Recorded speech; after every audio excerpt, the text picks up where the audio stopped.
Kyiv emergency crews work through the aftermath of overnight strikes that hit multiple civilian areas across the Ukrainian capital. According to local authorities, Russia launched a combined attack involving drones, ballistic missiles and cruise missiles, leaving widespread structural damage and causing casualties across several districts.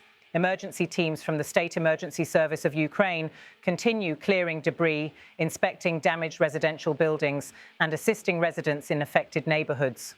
Officials confirmed that 4 people were killed and at least 26 injured as a result of the strikes. In housing blocks across Kyiv, windows were shattered, balconies torn apart and interior walls blown out. Entire courtyards are now filled with rubble, fallen trees and damaged vehicles. City workers and rescue personnel have been deployed to more than 24 sites to assess the scale of destruction and secure unsafe structures. In several residential clusters, responders can be seen sweeping broken glass from walkways, stabilizing building entrances and removing hazardous debris. Vehicles parked near impact zones show visible blast damage, while stairwells and facades in nearby structures display signs of shockwave impact. One of the most heavily affected zones includes a series of apartment buildings where explosions ripped through upper floor units. Emergency personnel have set up tents and coordination points in courtyards to provide medical support and logistical assistance to residents. Local resident Maria Kalchenko described the moment the blast hit her building. She recounted how the explosion tore through her home, leaving interior walls missing and flames spreading across nearby apartments. Kalchenko said, "My hair caught fire and I started putting it out. Then I turned on a flashlight and started looking for the dog.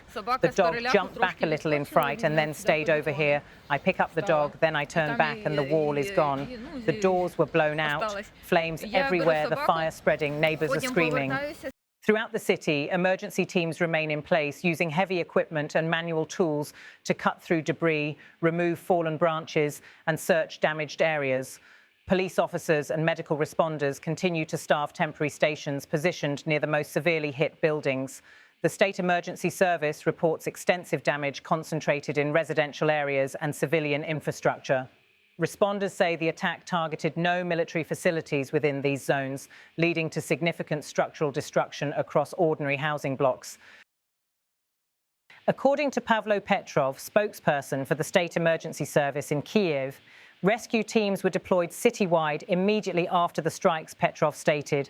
Emergency crews continue to deal with the aftermath of a large-scale combined attack on the capital. Kyiv was targeted by drones, ballistic missiles and cruise missiles. Overall, rescue teams worked at more than 25 locations across the city. Currently, operations are ongoing at a single site in the Desnyansky district of Kyiv, where a hostile Shahed drone caused partial collapse of floors between the 8th and 4th levels. Preliminary reports indicate it was a drone strike. Authorities say the strike in the Desnyansky district caused significant internal damage to the building structure, with floors partially collapsing across several levels. Teams continue stabilizing the site while searching for any remaining hazards and ensuring residents can be safely evacuated or assisted. In nearby courtyards, workers continue clearing fallen trees and gathering debris caused by the shockwave. Residents walk through damaged surroundings, some photographing destroyed facades as clean-up efforts proceed around them. Several vehicles in the area remain crumpled, with shattered windshields and body damage consistent with nearby explosions. Medical tents have been set up to assist residents affected by the blasts and to provide shelter for those unable to return to their apartments. Police officers are coordinating access around damaged zones and assisting investigators as they document impact points and blast patterns. The State Emergency Service has emphasised that all confirmed locations involve civilian structures. Among the sites registered in initial assessments, none were designated as military or dual-use facilities. The priority for emergency teams remains stabilising buildings, extinguishing remaining hotspots and assisting residents displaced by damage. City authorities note that operations will continue until each affected location has been fully inspected. Engineers and structural specialists are being deployed to evaluate whether damaged buildings remain safe for habitation or require temporary evacuation. As dawn broke over Kyiv, multiple residential blocks showed visible scars from the strikes. Entire rows of balconies were torn apart, with pieces of concrete hanging loose from upper floors. Clean-up workers moved methodically through courtyards, removing broken branches, damaged roofing materials and scattered debris. teams working across the city report similar scenes at many of the more than 25 affected locations. The continuity of impact sites underscores the scale of the combined attack. Officials say the range of munitions used, drones, ballistic systems, and cruise missiles, created multiple points of destruction and complicated response operations. Residents interviewed near damaged buildings described strong shockwaves, sudden blackouts, and rapid spread of fires in some sections hit directly by debris or fragments. Several neighbours assisted each other in evacuating through smoke-filled corridors as emergency teams arrived. Throughout Saturday, the State Emergency Service continued rotating fresh crews into the affected districts. In some areas, workers were seen using chainsaws to clear uprooted trees, while others inspected roof damage or reinforced compromised stairwells. Meanwhile, police maintained a perimeter around unstable structures to prevent injuries. Medical responders in nearby tents treated residents experiencing shock, minor injuries, or smoke exposure. Some residents waited outside damaged buildings while teams conducted interior inspections. In the hardest-hit apartment zones, the blast exposed interior rooms where walls had been blown away. Furniture, personal belongings and interior fittings were left visible through the shattered structures. The force of the explosion also pushed doors outward, leaving entryways warped or detached. Authorities say engineering assessments will determine when residents can return to their homes.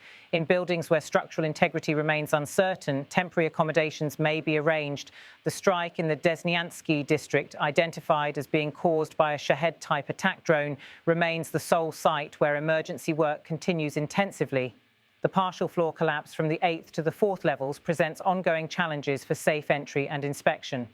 Petrov noted the need for caution in such environments. As weakened support points and debris layers can shift unpredictably, search teams are proceeding floor by floor to ensure no hidden hazards remain.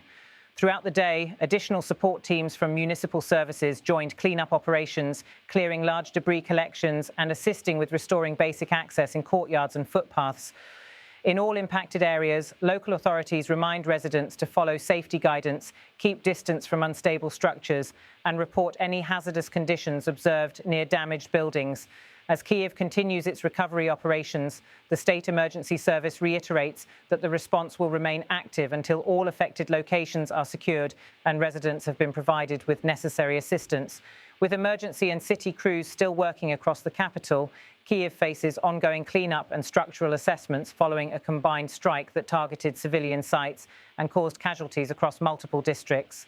The situation in Kyiv remains focused on recovery efforts as emergency teams continue securing damaged residential buildings and assisting affected residents across the city. Officials say assessments will continue into the following days as engineers inspect structural damage and determine which buildings are safe for residents to re-enter.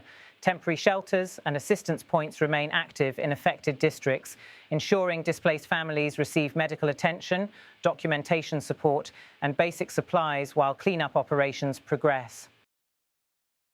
Authorities emphasise that emergency crews will stay on site until all hazardous areas are cleared and essential services are fully stabilised. Investigators are also documenting impact locations to update official records of the strike and to coordinate ongoing response measures across Kyiv.